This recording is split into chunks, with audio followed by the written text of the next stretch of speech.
Sino man daw makapag-antay? Talo naman lagi. Oh, hindi ako papatalo. Lagi ka naman talo, ah. Bawi nga ako ngayon. Ana, saan ka na naman pupunta?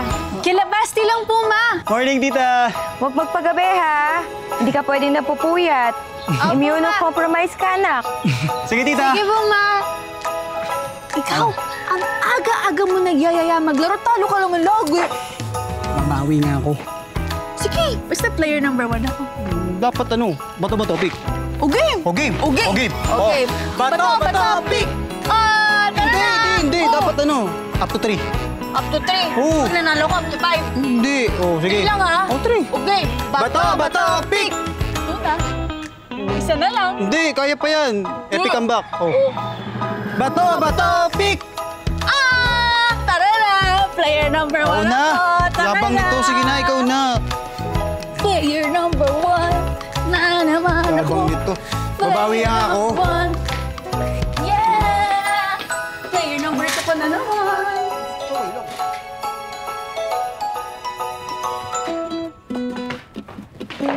Oh. Ayos. Sabi ko sa'yo, madali lang yung mat na yan. Hindi ko, no? Pero hindi. Seryoso, Basti. Salamat talaga. Kasi alam mo naman na kahinaan ko talaga yung mat eh. Ox lang. Uy, basta ikaw gumawa ng essay ko, ha? Oh, English yun, eh. bakit? Di ba marunong ka naman mag-English? Mali nga kasi spelling ko lagi. Eh, dapat kasi nagbabasa-basa ka rin ng mga libro. Paano ako magbabasa? Wala naman ako masyadong libro. Sus! Ako, marami akong libro. Meron ka sa akin dyan. Hindi na. Hindi nga kasi ako mahilig magbasa. Tsaka, ano ba kasi nagustuhan mo sa mga books na yan? Eh, hindi naman nga kasi ako pinapayagan lumabas lagi, di ba? Kaya, nagbabasa na lang ako. Tara na! Magbasa ka na! Hindi nga kasi ako mahilig Tara magbasa. na! Ay, naku. Ayoko kasi nagbabasa, eh. Isa lang. Ito naman, susubukan lang eh. Sige na. Tara na!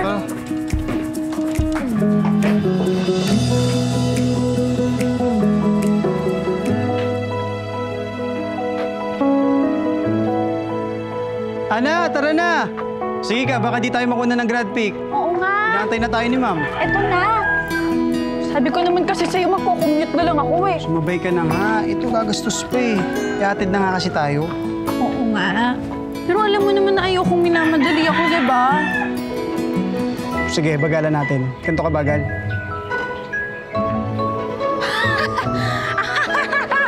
Nakakatawa yon. Ikaw simula first day of school, inaasar mo ko. Last quarter na ng school, inaasar mo pa rin ako. Huwag mo naman paabutin ng graduation. Fine. Peace na tayo. Hindi, joke. Oh. Okay ka lang? Oo, nahila lang ako. Sure ka? Oo, tara. Oo. Uy, ano? Pumasok na ka muna tayo. Dahan-dahan lang.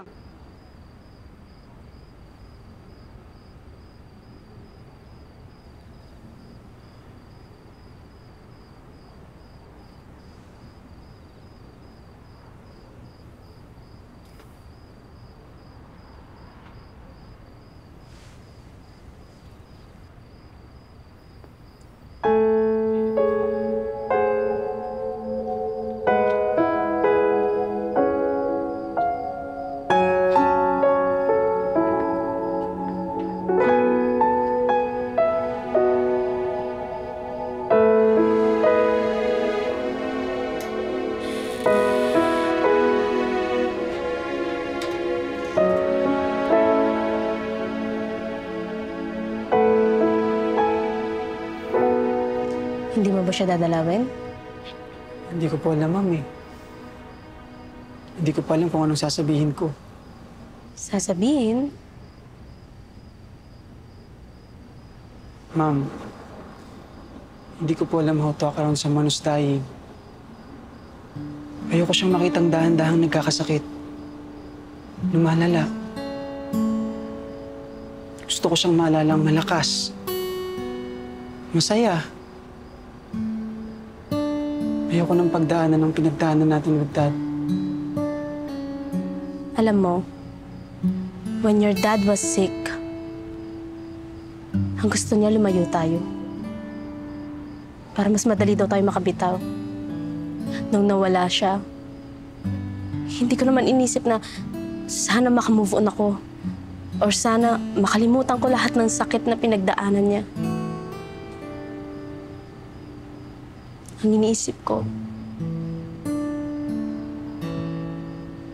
sana mas sinamahan ko pa siya.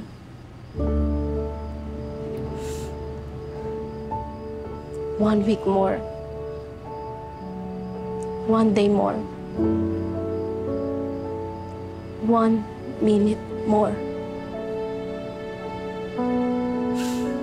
Para mas marami akong maalala sa kanya. Basti, anak. Ayoko lang magsisi ka.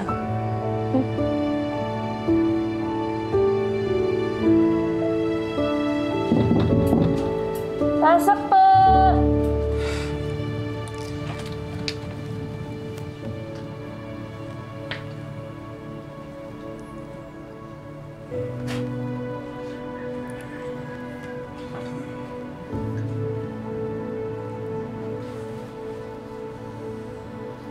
Basti, Ana. Okay ka lang? oo naman. Tagal mong nawala ah. Sorry. Medyo busy lang.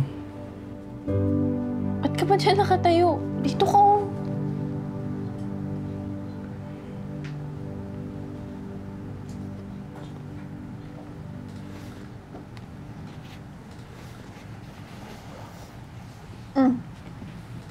Kamusta graduation? Okay naman. Saan ka na mag-enroll for college? Hindi ko pa naisip eh. Ikaw ba? Hindi ko pa alam eh. Parang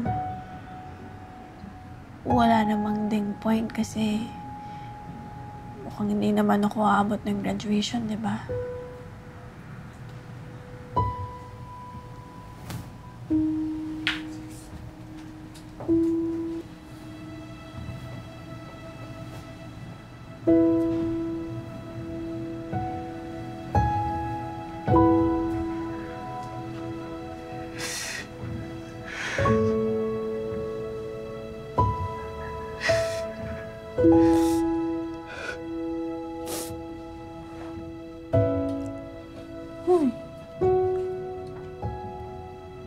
Umiyak.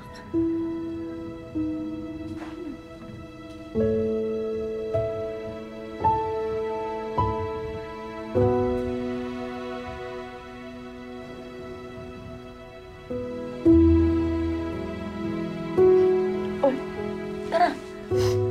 Pangin na lang tayo.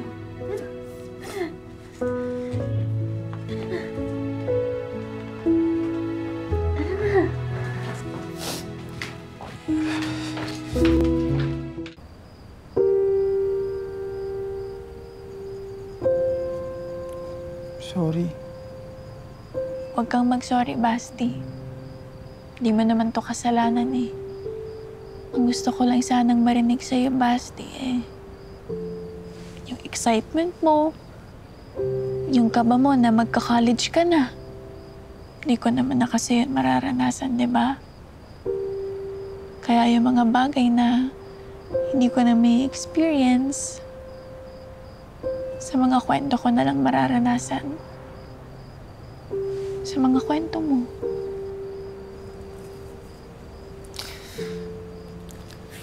Sige. Ikukwento ko sa'yo lahat. Ano pa gusto mo? Ewan ko. Yung iba kasi parang imposible na eh. Wala nang oras. Gagawa natin ng paraan yun. Ayoko. Baka pagtawanan mo pa ako. Hindi. Promise.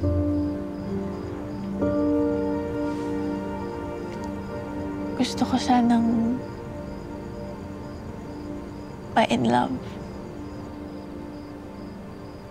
Ma-in love?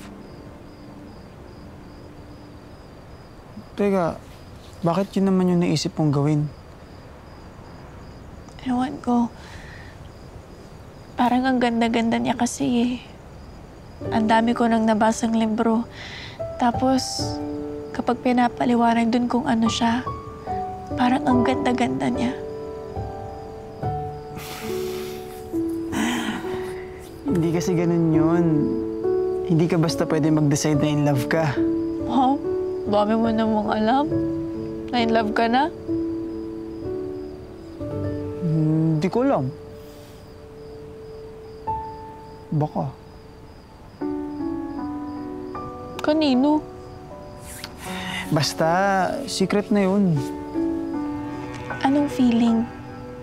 Share mo naman sa akin.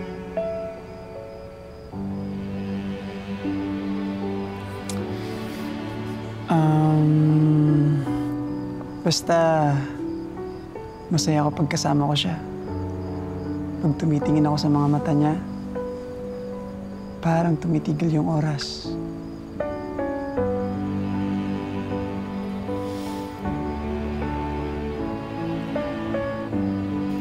Pag di ko naman siya kasama, parang may kulang.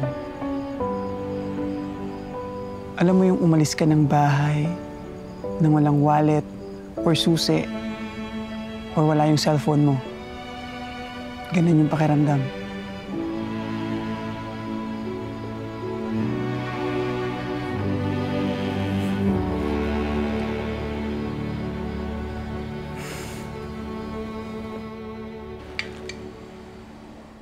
Saan ka pala galing kanina? Pumunta lang po kami ng park ni Basti, Ma. Nasabi mo na ba sa kanya kung anong gusto mong sabihin? Sinabi ko lang po sa kanya na gusto ko pong ma-in love. Pero hindi mo sinabi na sa kanya ka na in love. Hindi pa naman din po kasi ako sure, May. Bata-bata ako pa po eh. Ano naman pong alam ko sa love-love na yan? Tsaka parang hindi ko rin po kaya. Bakit? Unfair po kasi sa kanya yun eh. Paano kung parehas po pala kami ng nararamdaman? Oo, hindi maganda, di ba? Hindi po, Ma. Kasi gusto ko po yung first love ni Basti. Magtatagal. Eh bakit ko pa po sasabihin sa kanya kung alam ko na iiwan ko na rin siya soon? Congenital heart disease nga po, di ba? May butas nga po yung puso ko, di ba? Nakakahiya naman po kung ganun yung puso na ibibigay ko sa kanya.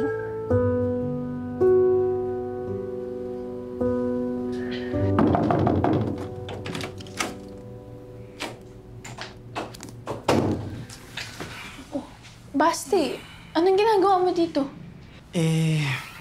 Hindi kasi ako makatulog kagabi. Bakit? Naisip ko yung sinabi mo. Tapos? Tutulungan kita ma-in love. Ha? Paano? Ano? Liligawan mo ko, ganun? Ha? Ha?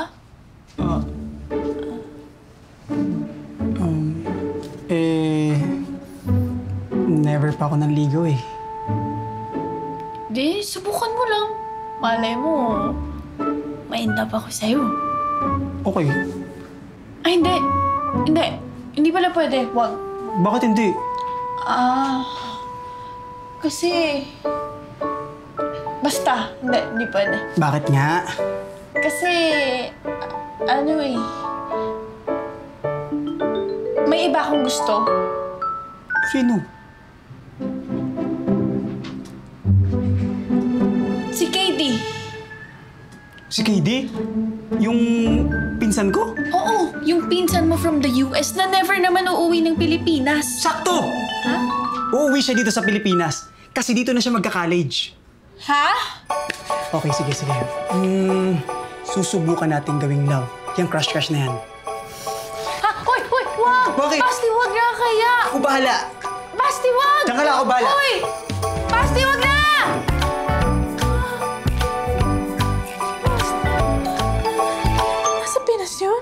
May girlfriend nga ako. Hindi naman kayo magdi-date eh. Kakausapin mo lang siya. Hayaan mo lang siya ma-fall, ganun. Ayoko. Ang weird kaya nun.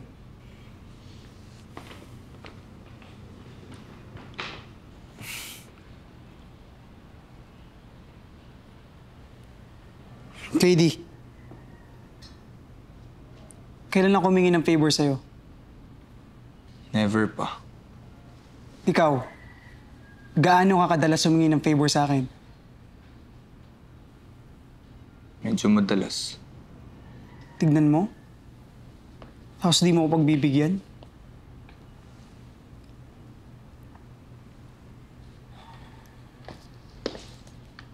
Ang laking responsibility kasi nun. Okay, sige, sabihin nga natin na na-in-love sa akin si Ana. Hindi mo ba naiisip na pwedeng ako yung first at last love niya? Basta, gusto ko lang makuha niya yung gusto niya. Yun lang yun. Eh, ikaw, ano ba yung gusto mo? Hindi na mahalaga kung anong gusto ko. Kasi marami pa akong oras. Alam ko naman na si Ana ang gusto mo. Alam ko na siya yung mahal mo. Alam mo naman pala eh. So dapat naiintindihan mo kung bakit ako nakikiusap sa'yo. KD, insan, tulungan mo naman ako. Tulungan mo naman ako pasahin yung taong mahal ko.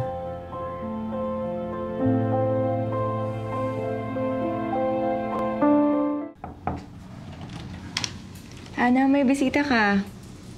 Sige po, ma. Papasukin niyo lang po.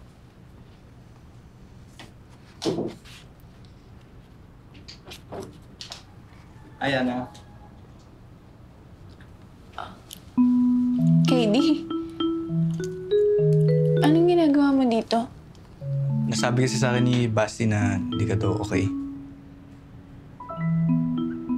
Okay kaya ako? Hindi, okay ka naman talaga. Pero hindi ka daw well.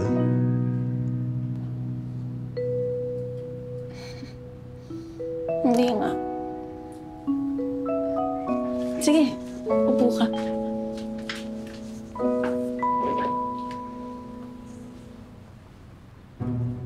So, Ah, hindi, gusto lang kitang dalawin. Ah, kausapin. Gusto lang kita makilala. So, anong hobbies mo? books. Books. Ikaw, anong hobbies mo? Hindi books. Comic books.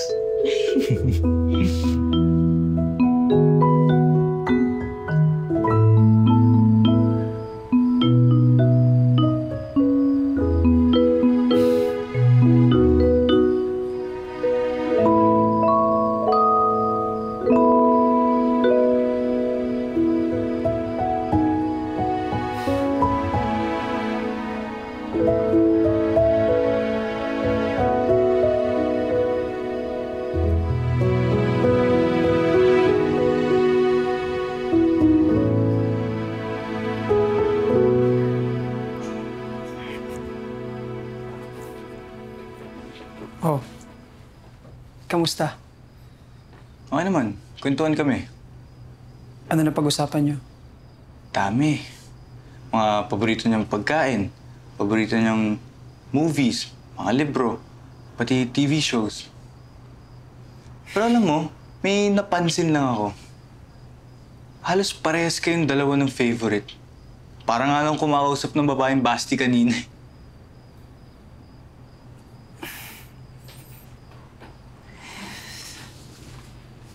Kababata ko yun eh.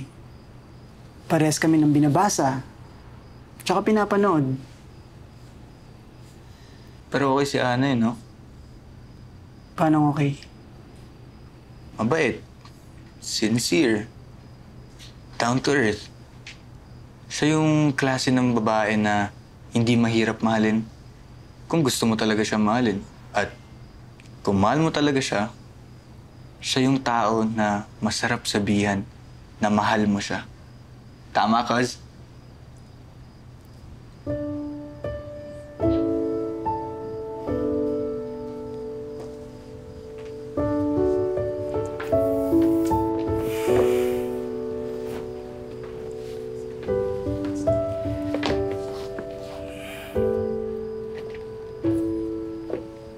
Ano to? Buksan mo. Favorite author niya yan. Mahilig kasi magbasa ng libro eh. Ibigay mo kay Ana. Sabihin mo galing sa'yo. Galing sa akin? Mas madedevelop yung feelings niya kung reregaluhan mo siya. Alam mo, hindi talaga tama to eh. Dapat ikaw yung nagre-regalo nito sa kanya eh. Dapat kayo yung magkasama eh.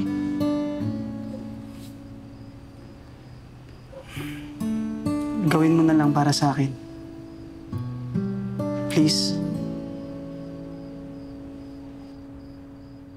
Hi, Ana. Katie, napadalaw ka ulit? Nasa area lang kasi ako, kaya inisipan ko na rin dumaan. Si Basti, nasan? Hindi ko alam eh. Baka busy.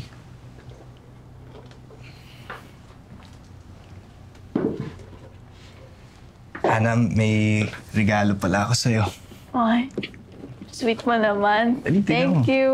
Nabanggit mo kasi kahapon na mahilig ka sa books. Kaya ayun. Good listener, ah. Gusto ko yan.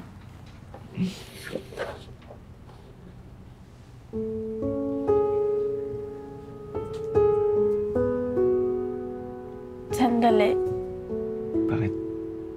Sinabi sa'yo ni Basti na crush kita, no? Oo, sinabi niya na. At siya rin bumili nito. Oo, Pogi na. Honest pa. siyempre. May girlfriend ka? Oo, meron eh. Sayang. So, bakit ka nga nandito? Gusto mo daw kasing maranasan ma-in love eh. Crush mo daw ako. Kaya inisip ni Basti na baka ito na yung chance mo. Sa totoo lang, ayoko nga talaga pumayag eh. Kasi alam ko naman na si Basti talaga ang in love sa'yo. Kaya lang naman ako pumayag kasi sabi sa akin ni Basti na tulungan ko daw siya na mapasaya yung taong mahal niya. Wait. Mahal ako ni Basti? Di mo alam?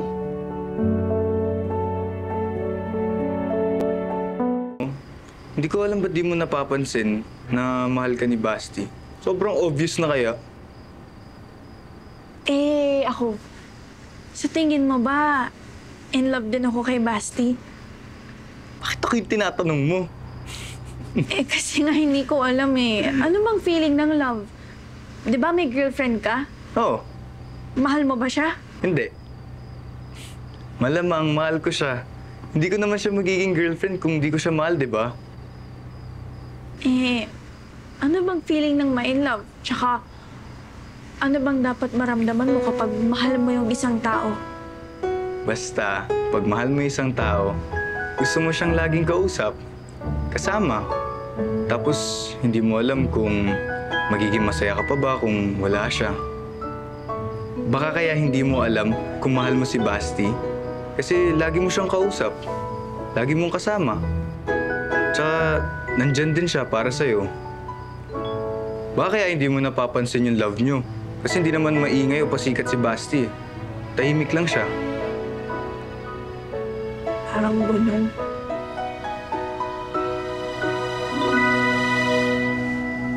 Basti!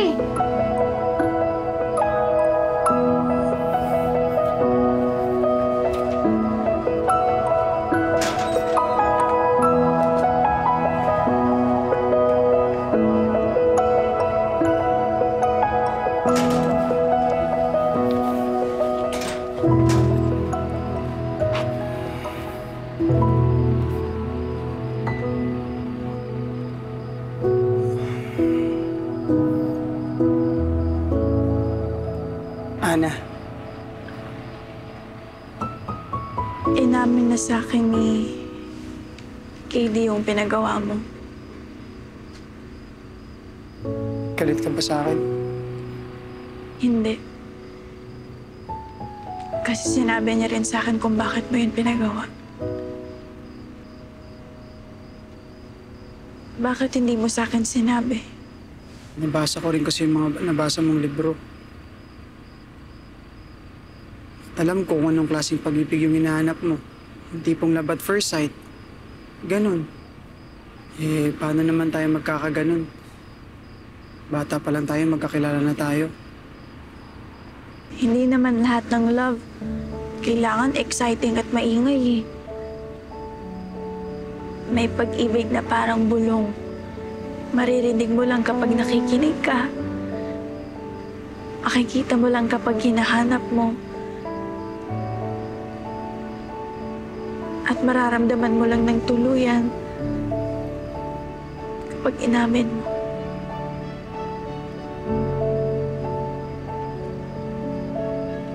Ana?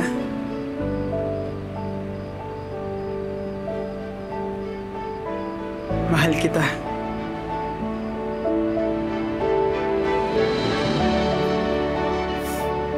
Mahal din kita, Basti. Mahal na mahal.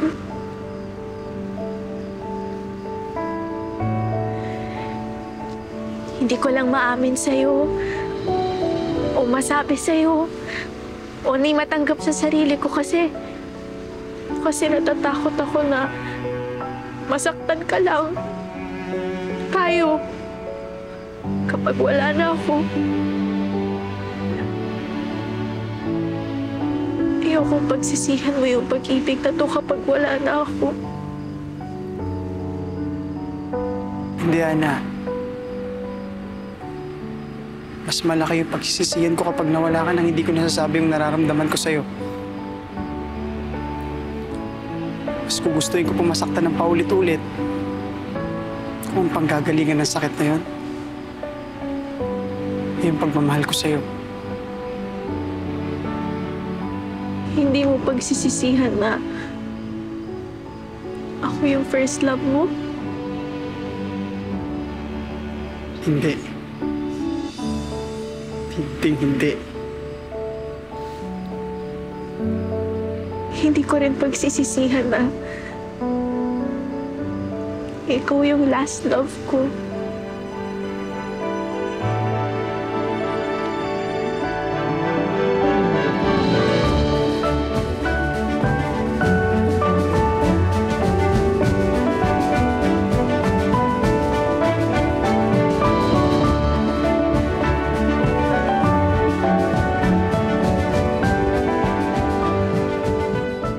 Kahit anong mangyari, gagawa ko ng paraan, ha? Buhay ni Mama ang nakataya dito. Naniniwala ka ba sa love at first sight? Parang ganun lang din ang pang-hold up, pare. Titigil ang mundo mo. Babagal ang ikot ng oras. 2 bote nga po ng... Alam mo ba kung bakit hindi ako nakakilos nung na-hold up tayo? First time ko makaramdam sa isang babae na mapatibok niya yung puso ko na gano'ng katindi. Uy, di ba tama na? Nag-move on na ako! Ganyan ba dapat ang trato sa bago niyong boardmate? Boardmate? Dahil sa mga hold-upper na yun, walang po ako ng trabaho. Hindi mo ba aaminin yung ginawa natin sa kanya? Iiwasan ko na lang siya. Hindi niya pwede malaman yung mga ginawa natin, tsaka wala siyang malalaman.